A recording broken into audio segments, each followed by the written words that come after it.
আসসালামু আলাইকুম ওয়া রাহমাতুল্লাহি ওয়া বারাকাতুহু। সম্মানিত মুসলিম ভাই বোনেরা, আমাদের অনেকের একটি প্রশ্ন, সেই প্রশ্নটা হলো যাদের আপনার বাইতুল্লাহ জিয়ারত করা, বাইতুল্লাহ কাবা ঘর যাওয়ার, আপনার হজে যাওয়ার যাদের আপনার কি আছে, খরচ বহন করার সমর্থ আছে, শারীরিক শক্তি আপনার যাওয়ার মতো শক্তি আছে, শরীরে চলতে পারে, এরকম ব্যক্তির উপর কি আপনার হজ ফরজ।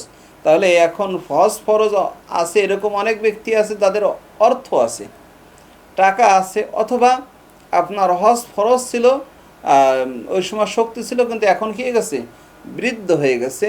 তাহলে এখন প্রশ্ন হলো যে যেই লোকটা বৃদ্ধ হয়ে গেছে কিন্তু তার উপর হজ ফরজ, তাহলে তাকে কি হজ ফরজ, ওই হজ আদায় করতেই হবে নাকি অন্য কেউ ওই হজ পালন করতে পারবে, এই একটা প্রশ্ন। এই প্রশ্নের উত্তর হলো আপনার যদি কারো ওপর হজ ফরজ হয় আর যদি সে না যেতে পারে, তাহলে অন্য লোক তার হজ কী করতে পারে, আদায় করে দিতে পারে। সেটা হলো বদলি হজ, আর কি আর একজনকে দিয়ে আপনার হজ পালন করা যেতে পারে।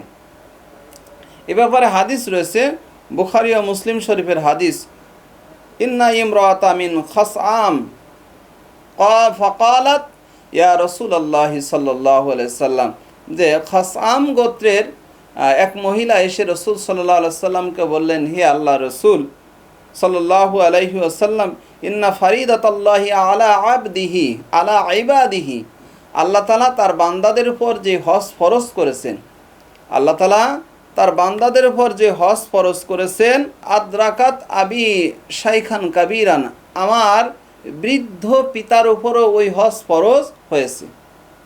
যে আল্লাহ তাআলা তার বান্দাদের উপর যে হজ ফরজ করেছেন, ওই হজ আমার বৃদ্ধ পিতার উপরও কি হয়েছে, ফরজ হয়েছে। কিন্তু লা ইয়াসবুতু আলা রাহিলা, কিন্তু উনি কিন্তু সওয়ারির উপর আপনার বসে থাকতে পারে না, সওয়ারির পর উঠতে পারে না।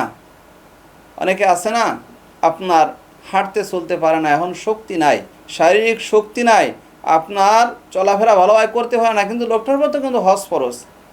ওরকমই একজন পিতার মেয়ে রাসূল সাল্লাল্লাহু আলাইহি সাল্লামকে প্রশ্ন করলেন, ইয়া রাসূলুল্লাহ, আমার পিতার উপর তো হজ ফরজ, কিন্তু সে তো আপনার সওয়ারির পর উঠতে পারে না, সওয়ারির পর চলাফেরা করতে, সওয়ারির পর চলতে পারে না।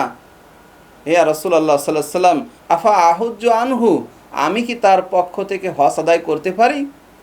রাসূল সাল্লাল্লাহু আলাইহি সাল্লাম বললেন, হ্যাঁ তুমি পারো, তুমি তোমার পিতার পক্ষ থেকে হজ আদায় করতে পারো। তাহলে এই হাদিস দ্বারা আপনার আর এই ঘটনাটা ছিল হলো কোন সময়, ওয়াজা আলী কাফি হাজ্জিল বিদায়, এটা ছিল বিদায় হজের সময়ের ঘটনা। তার মানে রাসূল সাল্লাল্লাহু আলাইহি সাল্লাম যেদিন আপনার বিদায় হজ পালন করতে যান, ওই দিনকার ঘটনা। তো রাসূল সাল্লাল্লাহু আলাইহি সাল্লাম বললেন কি, যে বদলি হজ একজনের হজ আর একজনকে দিয়ে করানো যেতে পারে। কোন ব্যক্তির ক্ষেত্রে?